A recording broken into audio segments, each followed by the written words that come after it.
So hi everyone, this is Saurabh Thakur.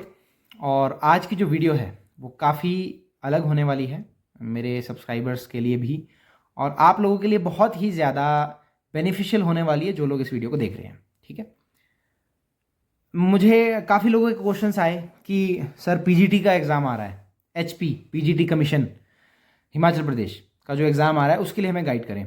अब आप लोगों में से बहुत सारे लोग ऐसे होंगे जो शायद मुझे पहली बार देख रहे हों, क्योंकि मैं नेट की ही कोचिंग समझ लो आप, या फिर नोट्स प्रोवाइड करता हूँ, या फिर लेक्चर्स जो है मेरे बिल्कुल नेट के पर्सपेक्टिव से मैं लेक्चर्स बनाता हूँ। मेरा नाम है सौरभ ठाकुर और मैं department of higher education Himachal Pradesh में असिस्टेंट प्रोफेसर अपॉइंटेड हूँ। अभी हाल ही में 6 महीने पहले मेरी नौकरी लगी है।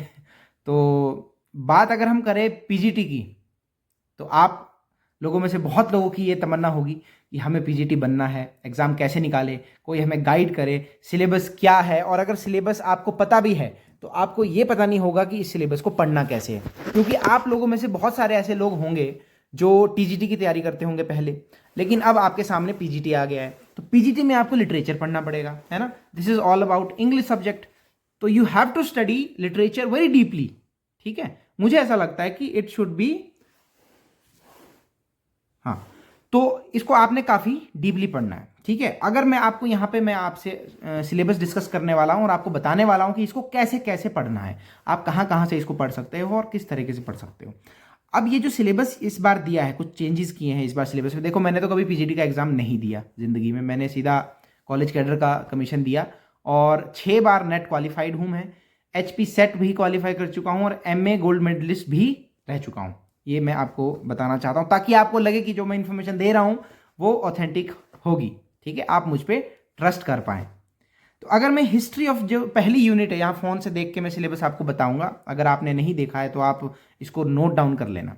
तो history of English literature from Chaucer to 1800। देखो, चौसर 14th सेंचुरी से शुरू हो जाता है और 1800 का मतलब है रोमांटिक एज। तो रोमांटिक एज तक का आपको पढ़ना पड़ेगा।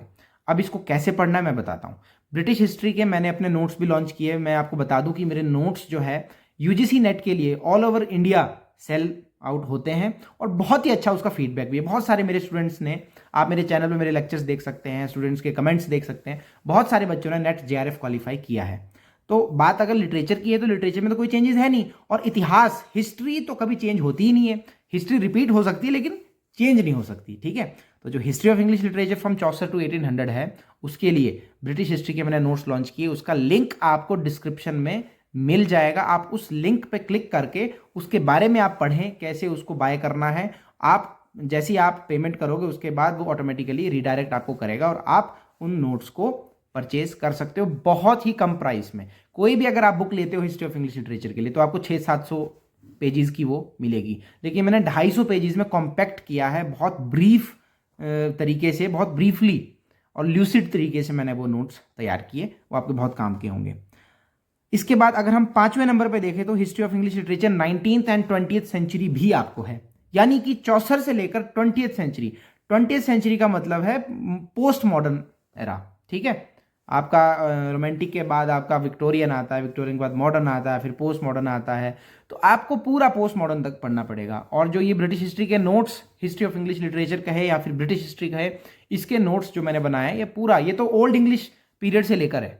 ठीक है, तो ओल्ड इंग्लिश आप ये सोच के मत चलो कि जितना सिलेबस यहाँ पे दिया है उन्होंने यही पूछना है। वो बाहर से आपको कुछ भी पूछ सकते हैं, क्योंकि ये पीजीटी एग्जाम है, एक जॉब के लिए, बहुत अच्छी जॉब के लिए आपका एग्जाम हो रहा है और साथ में नेगेटिव मार्किंग भी है। ठीक है, तो इसके लिए आपको वो डीपली पूछेंगे और कहीं से भी उठा के पूछ लेंगे। ये तो सिर्फ उन्होंने आपको मोटा मोटा बताया है कि सिलेबस क्या है। और ये जो सिलेबस है ना, ये नेट का तो ये सिर्फ 10% है। अगर मैं यूजीसी नेट के सिलेबस की बात करूँ तो उसका तो 10 या 20% सिलेबस है ये सिर्फ। मैं अगर अपने हिसाब से इसको देखूँ तो ये 1-1.5 महीने में कवर हो जाना चाहिए। लेकिन अगर आप नए हो, लिटरेचर आपने पहले इतना नहीं पढ़ा है, मैं समझ सकता हूँ, तो आपको इसमें थोड़ा टाइम लगेगा। तो उसके लिए, टाइम बचाने के लिए आपको क्या करना है कि आपको ये पता हो कि हमें इसे पढ़ना कैसे है। ब्रिटिश हिस्ट्री या फिर हिस्ट्री ऑफ इंग्लिश लिटरेचर की टेंशन मैंने आपकी खत्म कर दी। आप डिस्क्रिप्शन में जाएं, लिंक पर क्लिक करें और मजे करें। अब दूसरा जो है poetry from Chaucer to Pope. अब इसमें चौसर की द प्रोलोग, प्रोलोग बोले तो टू कैंटरबरी टेल्स, तो उसमें बहुत सारे कैरेक्टर्स है, 29 कैरेक्टर्स है। उन सारे कैरेक्टर्स के बारे में आपको पढ़ना है। ये सारी स्टडी आपको विकीपीडिया से करनी है, गूगल से, कोई बुक लेने की ज़रूरत नहीं है। ये जो मेजर वर्क्स है, एक मेरी मेजर वर्क्स की लिस्ट भी मैं देता हूँ, लेकिन इसमें जितने मेजर वर्क्स अगर आपने यही पढ़ने हैं तो यही आपके लिए काफ़ी है। आपको नेट पे सर्च करना है, इसकी समरी पढ़नी है, इसकी सारी कैरेक्टर्स की स्टडी करनी है, साथ साथ में नोट्स बनाने हैं, ठीक है। और द नन्स प्रीस्ट टेल, तो सिर्फ एक 24 टेल्स जो चौसर ने लिखी थी इसमें कैंटरबरी टेल्स में, 24 टेल्स में से एक टेल है, सिर्फ एक छोटी सी स्टोरी है। तो इतनी सी स्टोरी आपको पढ़ के मुझे नहीं लगता है कि आपका पीजीटी क्लियर होने वाला है। आपको इसकी सारी टेल्स पढ़नी चाहिए, मैं तो ये कहूँगा, ठीक है। आगे हम चलते, जॉन डन की इसमें कुछ पोएम्स दी है। तो एमए का सिलेबस है सारा, जो एमए में हम पढ़ते हैं एमए इंग्लिश में, वही सिलेबस है सारा, बहुत कम सिलेबस है। इसके अलावा भी आपको बहुत कुछ पूछेंगे। तो इसमें तो sun rising, ecstasy, the canonization, the anniversary, the flea, the valediction, forbidding mourning, ये बहुत कम पोएम्स हैं। आपको जॉन डन की और भी पोएम्स पढ़नी है। अगर आपको मेजर वर्क्स की लिस्ट चाहिए तो वो भी आप, उसका भी लिंक आपको डिस्क्रिप्शन में मिल जाएगा। उसमें बहुत सारे मेजर वर्क्स के मैंने नाम दिए हैं विद पब्लिशिंग ईयर्स उसके जो है, उसमें आपको आइडिया हो जाएगा कि कौन कौन से वर्क्स को हमें इन डेप्थ इंडिविजुअली पढ़ना है। गूगल पे जाके या फिर इंटरनेट पे, विकिपीडिया पे, स्पार्क नोट्स पे, ग्रेड सेवर पे, आपको उसमें क्विजेज भी मिल जाएंगे, बहुत कुछ मिल जाएगा जहाँ से आप इन चीज़ों को पढ़ सकते हो, ठीक है। मिल्टन का paradise lost book 1, paradise lost में कोई एक मतलब बहुत बड़ा कुछ नहीं है। मिल्टन ने और भी कई वर्क्स लिखे हैं, वो भी आपको पढ़ने चाहिए, ठीक है। पैराडाइज लॉस्ट तो आपको पढ़ना ही पढ़ना है। लिसिडास और एल एलेग्रो, एमए का सिलेबस है, कुछ नहीं, 2 पोएम्स है। लिसिडास एक एलेजी है, एल एलेग्रो एक खुश मिजाज आदमी की कहानी है, तो उसमें कोई इतना है नहीं, ये तो आपने पढ़ना ही पढ़ना जो है। लेकिन इसके अलावा मिल्टन के और जो मेजर वर्क्स है वो आप लिस्ट बाय कर लेना, सिर्फ 98 रुपीज़ की है, वो कोई महंगी नहीं है। ब्रिटिश हिस्ट्री के नोट भी सिर्फ 389 के हैं, कोई ज़्यादा महंगा नहीं है, ठीक है। लेकिन वो पीडीएफ ही मिलेगी आपको सिर्फ, तो उसका प्रिंट भी ले सकते हो, उसको लैपटॉप पे भी पढ़ सकते हो, है ना। और बहुत ही काम अपने पूरे मैंने एक्सपीरियंस से आपको, मैंने 11 बार नेट का एग्ज़ाम दिया है, तो उसके लिटरेचर के एक्सपीरियंस पे मैं आपको वो नोट्स प्रोवाइड कर रहा हूँ। अगर पोप की बात करें, rape of the lock and epistle to doctor Arbuthnot, सिर्फ 2 पोएम से आपने पोप के बाकी वर्क्स भी मेजर वर्क्स की लिस्ट में जो मैंने दिए हुए हैं वो सारे आपने पढ़ने हैं, विकिपीडिया से, स्पार्क नोट से, ग्रेड सेवर से, और उसके साथ साथ में नोट्स बनाने हैं, ठीक है। शेक्सपियर एंड हिज कंटेम्प्रेरीज, इसमें भी सिर्फ क्रिस्टोफर मार्लो, शेक्सपियर और बेन जॉनसन, 3 इसमें प्ले राइट्स है, ठीक है। इनके आपने doctor Faustus Tempest, twelfth night, Volpone, इसमें वॉल्पोने में आपको मेरा लेक्चर मिल जाएगा। आपने कुछ नहीं करना है, जो भी इसके वर्क का नाम लिखना है, आगे दाना लिखना है, और जो मेरा चैनल का नाम है दाना मल्टीटास्कर, दाना लिखना है। जो भी लेक्चर आता है मेरा वो देख लो, अगर किसी और का पसंद आता है तो आप किसी और का भी देख सकते हो, ऐसा कुछ नहीं कि आपने मेरा ही देखना है, ठीक है। अब अगर हम बात करें बेन जॉनसन, ये जो सारे प्लेस है ये आपको इंटरनेट पे पढ़ने, कोई बुक पढ़ने की जरूरत नहीं है इसके लिए। अब मैं आने वाले टाइम में एक मेजर वर्क्स की अलग से समरी लेकर भी आने वाला हूँ, लेकिन बहुत शॉर्ट में मैं लेकर आऊँगा उसको, लेकिन अभी मेरे को टाइम लगेगा, तो अभी आप इंटरनेट से पढ़ो। 19th सेंचुरी फिक्शन की अगर आप बात करें, Emily Bronte, Charles Dickens, George Eliot, Thomas Hardy, इनके जो नॉवेल्स आपको दिए हैं बहुत इंपॉर्टेंट नॉवेल्स है, ये भी आपको पढ़ने हैं। तो एमिली ब्रोंटे का तो चलो वुदरिंग हाइट्स ही इंपॉर्टेंट है, आप इसके साथ शार्लोट ब्रोंटे और एन ब्रोंटे जो तीनों बहनें थी, इनके भी आप वर्क्स पढ़ सकते हो। जेन आयर लिखा है शार्लोट ब्रोंटे ने, बहुत फेमस है, और वो भी आपको पढ़ना चाहिए, वहाँ से भी क्वेश्चन आ सकता है।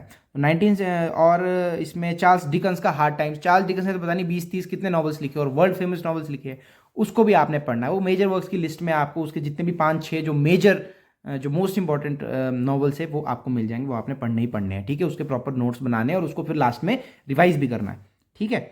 अब बात हम करते हैं बेन जॉनसन के भी आपको और भी वर्क्स पढ़ने हैं, ठीक है, सिर्फ वॉल्पोने नहीं पढ़ना है। 19th सेंचुरी फिक्शन की अगर हम बात करें, हाँ उसी की तो बात कर रहे थे, हो गया। टॉमस हार्डी पे हम है, जॉर्ज एलियट, टॉमस हार्डी, इनके आपने और भी 2-4 नॉवेल्स पढ़ने हैं, ठीक है। History of English literature 19th and 20th century मैंने आपको बता दिया। रोमांटिक एंड विक्टोरियन पोएट्री में क्या है, विलियम ब्लेक की पोएम्स है, songs of innocence and experience, इसमें लगभग 40-50 पोएम्स है ना, तो वो आपको सारी पढ़नी पड़ेगी, ठीक है। एक्सपीरियंस और इनोसेंस में अलग अलग पोएम्स है और 40-45 पोएम्स है, वो आपको पढ़नी है। उसके मैक्सिमम पोएम्स के आपको वो लेक्चर मिल जाएंगे मेरे चैनल पे, आपने सिर्फ पोएम का नाम लिखना है, आगे दाना मल्टीटास्कर लिखना है, आ जाएगा। जिसका आएगा वो देख लो, जिसका नहीं आएगा वो किसी और की देख लो, कोई दिक्कत नहीं है, ठीक है। मैं तो चाहता हूँ सिर्फ आपका भला हो। थॉमस हार्डी का जो test of the arbour wilds है ये बहुत फेमस है और मेरा तो ये फेवरेट नॉवल रहा है, इसको तो आपने ज़रूर पढ़ना है। चलो, वर्ड्सवर्थ कॉलरिज का आपको दिया है, कुछ पोएम्स दी है, 2-3 आपने मेजर वर्क्स की लिस्ट में जो पोएम्स होगी उन सबको पढ़ लेना है, और जो इसमें दी है ये तो आपने पढ़नी ही पढ़नी है, ठीक है। ये आप डाउनलोड कर सकते हो, सिलेबस आपको इंटरनेट पे मिल जाएगा, ये नहीं तो HPPSC की वेबसाइट पे भी आपको मिल जाएगा, ठीक है। नहीं तो इसका अगर मुझे लिंक मिल पाया तो मैं डिस्क्रिप्शन में ऐड कर दूंगा, अगर आपको सिलेबस चाहिए होगा, ठीक है। तो कीट्स की भी कुछ पोएम्स है, टेनिसन की, ब्राउनिंग की, तो ये सारी पोएम्स तो आपने पढ़नी है, साथ ही में जो मेजर वर्क की लिस्ट में और होगी वो भी पढ़नी है। मॉडर्न फिक्शन की अगर हम बात करें, वर्जीनिया वुल्फ के और भी कई नॉवेल्स हैं मिसेस डेलोवी के अलावा। मिसेस डेलोवी तो सिर्फ 24 घंटे की कहानी है, या 12 या 24, एक दिन की कहानी है। ये पागल सी इसमें औरत होती है, एक उसमें एक आदमी होता है पागल सा, वो मर जाता है, वो सुसाइड कर लेता है।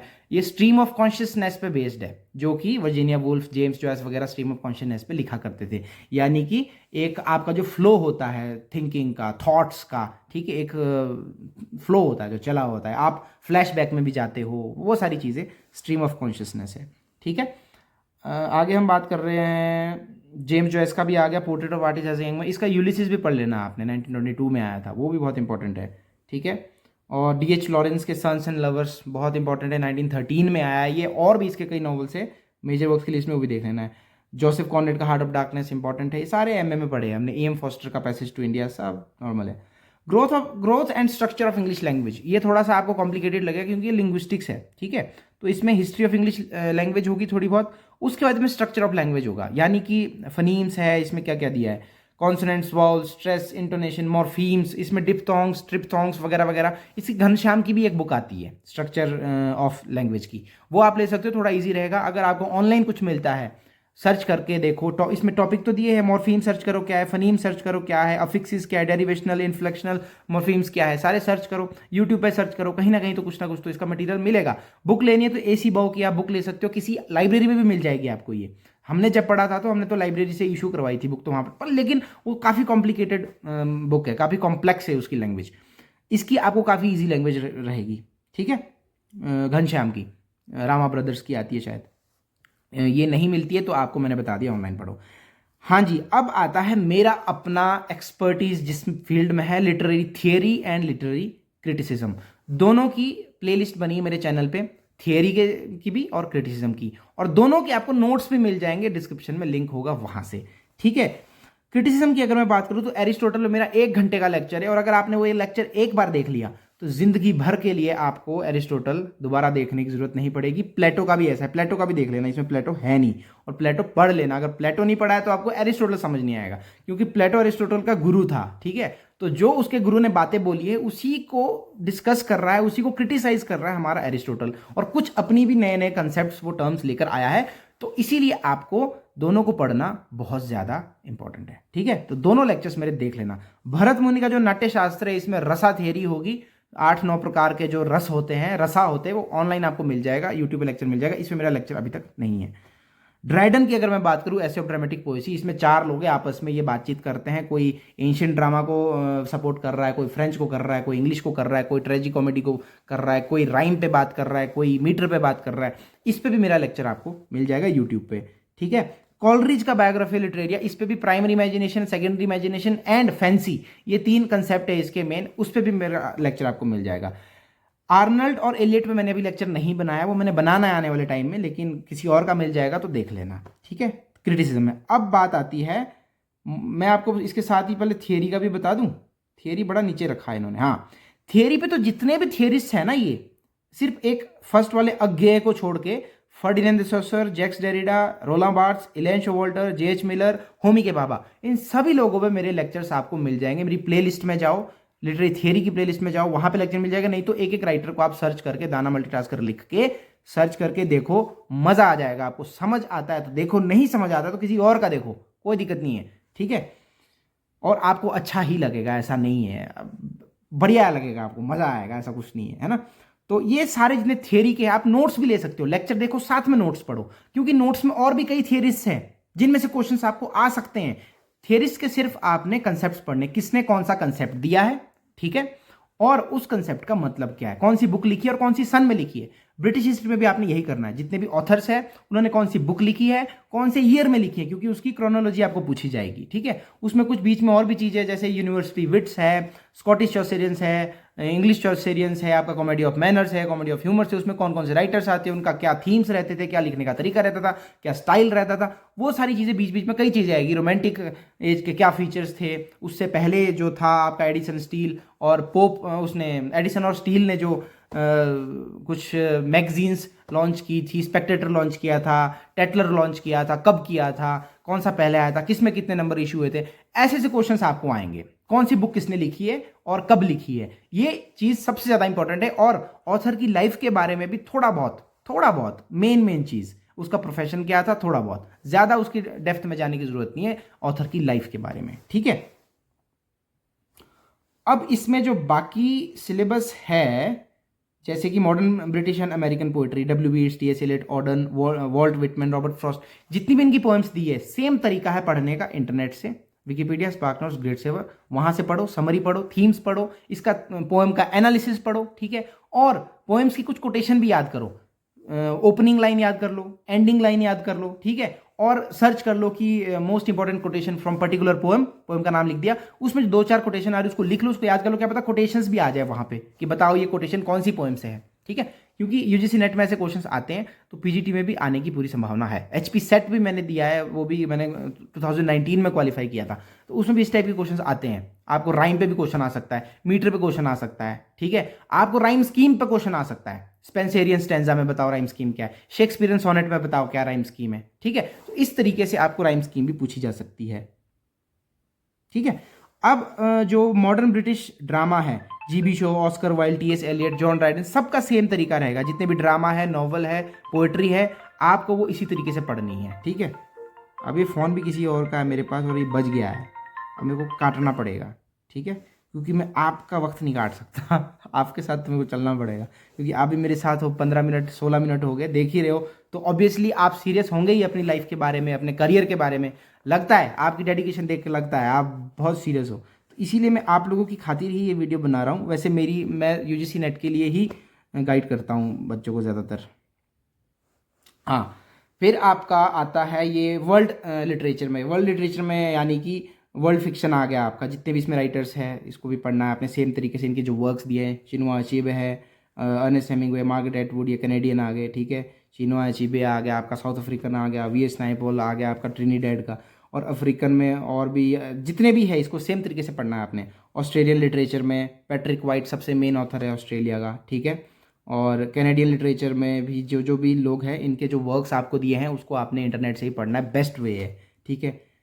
कंटेम्प्रेरी, और मैं तो कहता हूं कंसेप्ट्स पढ़ो, ऑब्जेक्टिव्स मत पढ़ो। ऑब्जेक्टिव्स तब पढ़ने चाहिए जब आपकी वो स्टेज आ जाए कि आपने सारे कंसेप्ट्स पढ़ लिए, अब आपकी ये स्टेज है कि लास्ट में कि अब आप ऑब्जेक्टिव्स पढ़ सकते हो, ठीक है। सबसे पहले आप कंसेप्ट्स पे ध्यान दो, ऑब्जेक्टिव्स पे ध्यान दोगे। ऑब्जेक्टिव तो कोई यहां से उठाया हुआ है, कोई वहां से उठाया हुआ है, उसका कोई पता नहीं होता है ना। तो इसलिए अगर आपको कंसेप्ट पता है तो क्वेश्चन जैसा मर्जी आ जाए, यू कैन टैकल दैट, ठीक है जी। इंडियन राइटिंग, इंडियन में मैं आपको कहूंगा थोड़ा सा फोकस ज़्यादा करना, क्योंकि जो HPPSC कमीशन है उनसे अभी हमारा कॉलेज कैडर का जो कमीशन हुआ था, उसमें भी इंडियन पे उन्होंने थोड़ा ज़्यादा फोकस किया था, तो हो सकता है इसमें भी इंडियन पे वो थोड़ा ज़्यादा फोकस करे, तो इस पर आप ध्यान रखें, है ना। तो Indian writing in English, Raja Rao, R.K. Narayan, Anita Desai वगैरह वगैरह जो भी है, ये बहुत कम है, ठीक है। इंडियन इंग्लिश लिटरेचर में, इंडियन इंग्लिश, एंग्लो इंडियन में बात कर रहा हूँ, बहुत सारे ऑथर्स हैं जो इनके अलावा भी इंपॉर्टेंट है। नेट पे सर्च कर लेना most important authors from Indian English literature, तो वहाँ पे आपको जो जो भी नाम आते हैं उनके एक एक दो दो मेजर जो फेमस वर्क्स है उनको आपने पढ़ लेना है, ठीक है।